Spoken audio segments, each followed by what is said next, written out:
Mitch Caplan, you've seen the rise of online investing almost since the beginning, from running E-Trade to your current position as the head of Jefferson National. So where are we with regard to that evolution?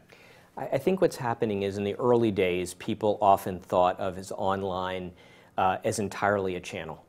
And what you've seen it evolve to, so from our position in running first one of the earliest online banks, which then became embedded in E-Trade, and we tried to make the migration of E-Trade from an online trading company into an online investing, is realizing that it's really about giving consumers choice, right? And giving them the way in which they want to invest that works for them in order to create value and help them build wealth over the long term. Right? And the people who got the model right, it feels to me, were those who really understood that it was about a way to create a great technology experience on the front end to engage with the consumer or your client, whoever it was, and on the back end run a more efficient organization. And you see that model being evolved today in lots of ways. And so it continues to be an important and integral differentiator, but you also, at least from our perch and my perch at E-Trade, you saw that as consumers really began to build wealth and they had needs that were greater than the simplicity of just picking a bank account or online trading, they needed some sort of human interaction. They needed some sort of advice. Well, one thing we're seeing now is the rise of robo-advisors. So how do you mix robo-advisors with the need for advice? Yeah, so I have a sort of unique view around the whole robo-advisory experience. Today, in my opinion, robo-advice is nothing more than a digital advisory experience. Right? That's what it is. In some ways, firms like Schwab and E-Trade and Fidelity were the original robo-advisors. They were trying to figure out how they utilize technology, again, to create that experience to engage with the client.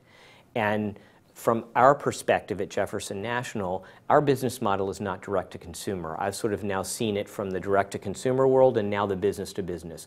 We exclusively serve RIAs and fee-based advisors. You know, our mantra is really that we were built from the ground up to serve that distribution channel.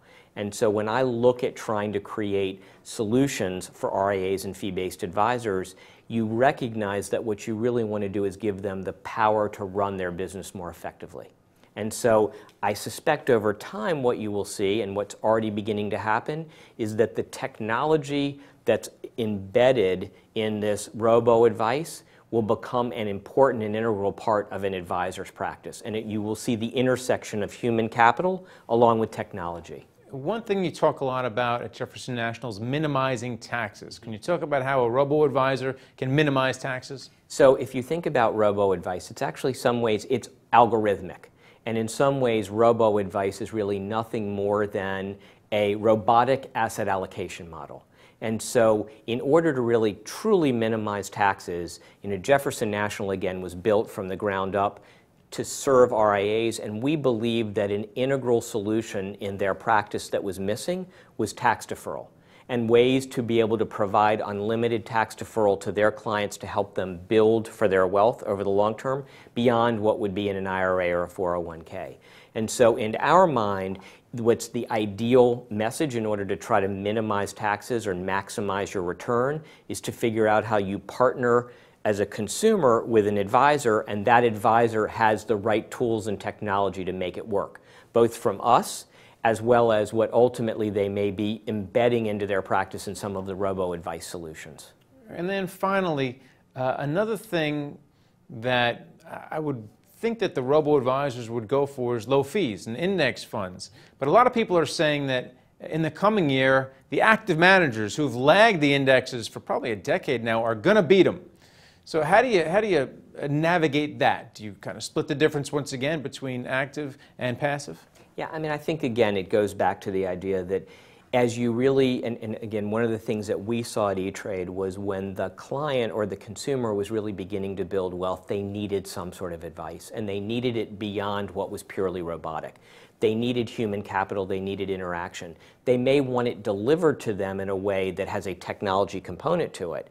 But if you think about that, it's the advisor's job to help them navigate the right mix in terms of an asset allocation. And I suspect what you're seeing is a translation to a general belief that lower cost passive investing can be an important part of your overall asset allocation because you get the power of returns and the low cost, and at the same time, things like liquid alternatives and other structures can add alpha, can add that differentiator.